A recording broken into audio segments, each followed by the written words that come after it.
ತರಳಬಾಳು ಹುಣ್ಣಿಮೆ ಮಹೋತ್ಸವ ನಡೆದಿದೆ. ಈ ವೇದಿಕೆಯಲ್ಲಿ ರಾಜಕೀಯ ಸೈದ್ಧಾಂತಿಕ ವೈರಿಗಳ ಮುಖಾಮುಖಿಯಾಗಿದೆ.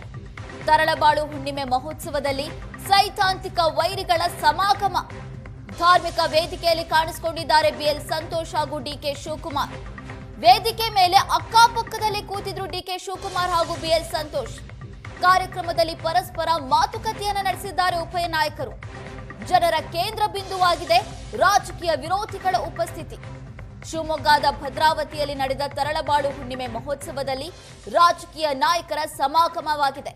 ಸೌಹಾರ್ದಯುತವಾಗಿ ಪರಸ್ಪರ ಮಾತುಕತೆಯನ್ನು ನಡೆಸಿದ್ದಾರೆ. ಸಿಎಂ ಬದಲಾವಣೆ ಕಿಚ್ಚು ರಾಜ್ಯದಲ್ಲಿ ಜೋರಾಗ್ತಾ ಇದೆ. ಇದರ ನಡುವೆ ಈ ಇಬ್ಬರು ನಾಯಕರ ಮಾತು ಮಹತ್ವವನ್ನ ಪಡ್ಕೊಂಡಿದೆ. ತರಳಬಾಳು ಹುಣ್ಣಿಮೆ ಮಹೋತ್ಸವ ನಡೆದಿತ್ತು. ಅಲ್ಲಿ ಬಿಎಲ್ ಸಂತೋಷ್ ಕೂಡ ಭಾಗಿಯಾಗಿದ್ರು, ಡಿಕೆ ಶಿವಕುಮಾರ್ ಕೂಡ ಭಾಗಿಯಾಗಿದ್ರು. ಒಂದೇ ವೇದಿಕೆಯಲ್ಲಿ ಇಬ್ಬರು ನಾಯಕರು ವೇದಿಕೆಯನ್ನ ಹಂಚಿಕೊಂಡಿದ್ದಾರೆ.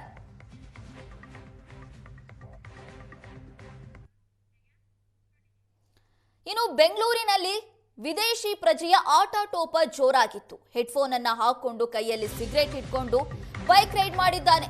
ಟ್ರಾಫಿಕ್ ರೂಲ್ಸ್ ನ ಭಯವಿಲ್ಲದೆ ಬೈಕ್ ರೈಡ್ ಮಾಡಿದ್ದಾನೆ ಈ ವ್ಯಕ್ತಿ. Silk board double decker flyover ಬಳಿ ನಡೆದಿರುವಂತಹ ಘಟನೆ ಇದು. KA42EE 1361 ನೋಂದಣಿಯ ಬೈಕ್ ಅನ್ನ ರೈಡ್ ಮಾಡ್ತಾ ಇದ್ದಂತ ವ್ಯಕ್ತಿ. ಸಾಮಾಜಿಕ ಜಾಲತಾಣದಲ್ಲಿ ವಿಡಿಯೋ ವೈರಲ್ ಆಗಿದ್ದು, ಈತನ ವಿರುದ್ಧ ಕ್ರಮಕ್ಕೆ ಸ್ಥಳೀಯರು ಆಗ್ರಹಿಸಿದ್ದಾರೆ. ನಾವು ದೃಶ್ಯದಲ್ಲಿ ಕೂಡ ಗಮನಿಸ್ತಾ ಇದ್ದೀವಿ. ಬೈಕ್ ನಲ್ಲಿ ಹೋಗ್ತಿದ್ದ ಸಂದರ್ಭದಲ್ಲಿ ಸಿಗರೇಟ್ ಅನ್ನ ಸೇಗ್ತಾ ಇದ್ದಾನೆ, ಹೆಡ್ಫೋನ್ ಅನ್ನ ಹಾಕೊಳ್ತಿದ್ದಾನೆ. ಇವನ ವಿರುದ್ಧ ಕ್ರಮ ಕೈಗೊಳ್ಳಬೇಕು ಅಂತ ನಗರವಾಸಿಗಳು ಆಗ್ರಹಿಸಿದ್ದಾರೆ.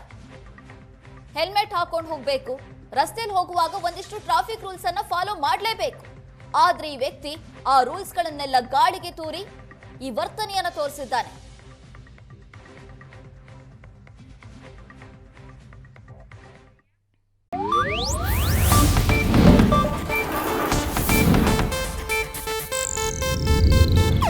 ಇದು ಏಷ್ಯಾನೆಟ್ ನ್ಯೂಸ್ ನೆಟ್ವರ್ಕ್ ಪ್ರಸ್ತುತಿ.